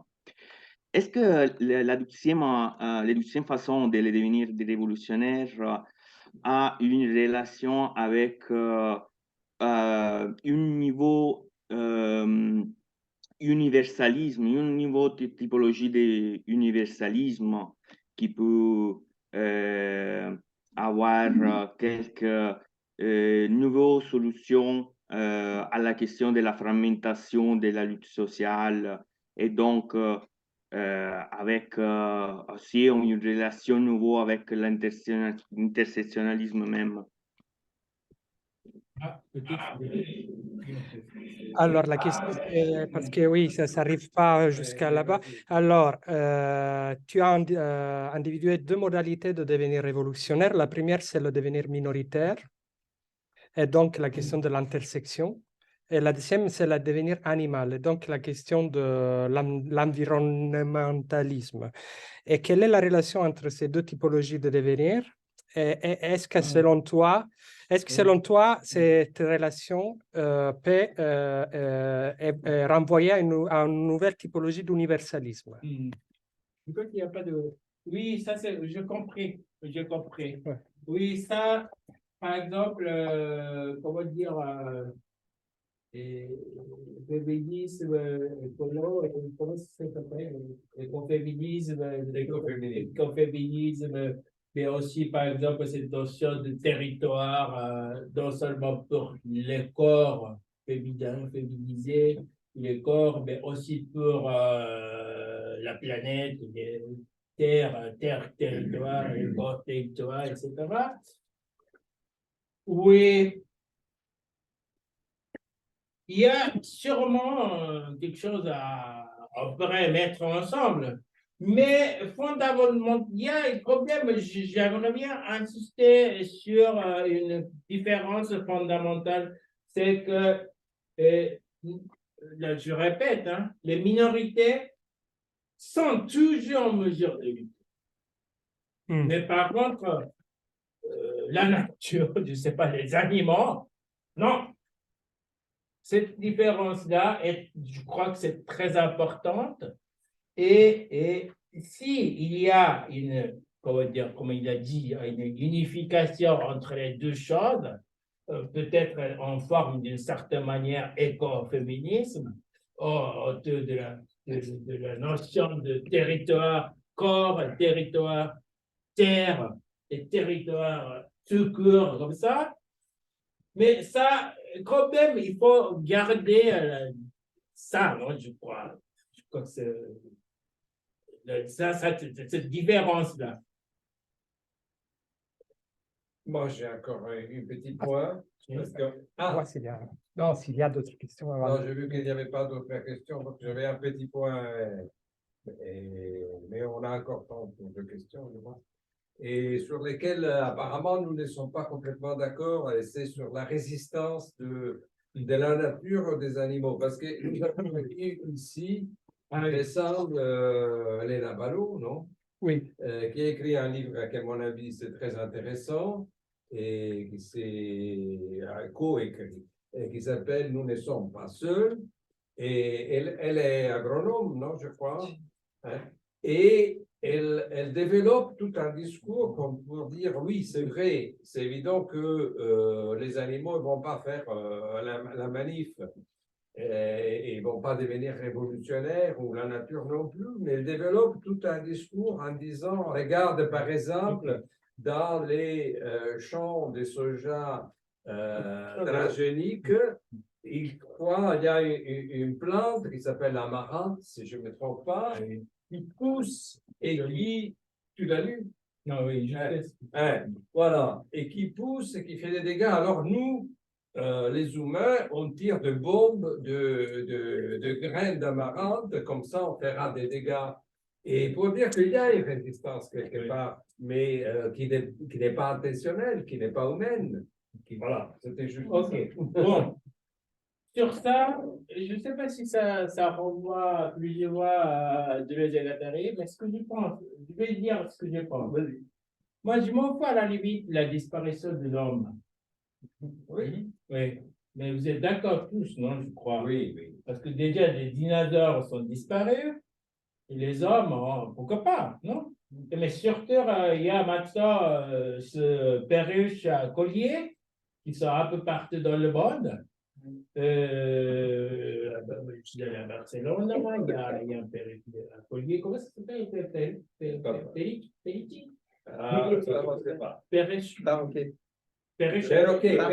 Perroquet. Non, c'est pas perroquet. Perruche. Ah, c'est les petits. Non, c'est pas petit en fait. Oui, c'est vrai que ça ressemble au perroquet, mais c'est perruche à collier. Perruche à collier, un peu partout dans le monde. Et eux, ils sont capables d'imiter tous les voix. Perruche à collier. Sont des vers. Bon, alors, donc, en tout cas, après la disparition de l'homme, la vie, ou une vie, va sûrement continuer à exister sur la planète, sur cette terre. Donc, dans ce sens-là, du point de vue de la vie, d'une vie, il n'y a aucun problème de la disparition de l'homme. Mais ça, je crois qu'il faut vraiment construire, si nécessaire, un discours révolutionnaire, en tout cas politique, à partir de cette vision-là. Mais si encore il y a un problème, même si on n'a aucun problème avec la disparition de l'homme, mais quel est le problème? C'est ça ma question. C'est ça la question. Pour moi, provisoirement, je réponds que la question, c'est une espèce de l'ordre selon lequel les gens meurent. D'abord, déjà, avec l'inondation, etc., déjà, les Africains sont en train de mourir à cause de ça. Oui. Mais c'est précisément grâce à ça qu'on est encore vivant. C'est là le problème. C'est là le problème. L'humanité entière, ça n'a rien, ça n'a aucun problème. Mais il y a cette, l'ordre discriminatoire entre les humanités, entre les je ne sais pas vraiment les hommes, hein, précisément, victime et l'homme, c'est toujours, il y a cette, distribution continuelle entre l'homme et la victime jusqu'à la disparition finale de l'humanité. C'est ce processus et problème. Mais je répète qu'en fait, moi, je serais très heureux, puis à la fin, je serais très heureux, le monde, la planète Terre seront envahis par les périchacoliers. Non. Qui conserve partiellement ce que vous avez dit. Par exemple, bonjour, bonjour, les riches sont que je parle. Donc, ça, c'est ce que je pense. D'accord, merci beaucoup. Donc, dans ce sens-là, bien sûr que les animaux, en fait, les animaux ne luttent pas, résistent, plus, en fait, plus. Les animaux, finalement, sont complètement indifférents de ce que est en train de faire le capitalisme. La vie est beaucoup plus forte que le capitalisme, je crois. La vie, une vie en général. Je serais tenté de... Je ne suis pas du tout d'accord. Je suis pas du tout d'accord avec cette formule qui est très connue qu'on ne peut pas, on peut imaginer plus facilement la fin du monde, que la fin du capitalisme. La fin de l'humanité. La fin de l'humanité. Il fallait, à mon avis, il faut la lire comme la fin de l'humanité plutôt que la fin du capitalisme. Mais bon. Oui. Mais en tout cas, il y a le capitalisme, maintenant il y a les capitales sans humanité. Parce que c'est le mot de la fin. Non, mais il y a la... Merci beaucoup. Merci beaucoup.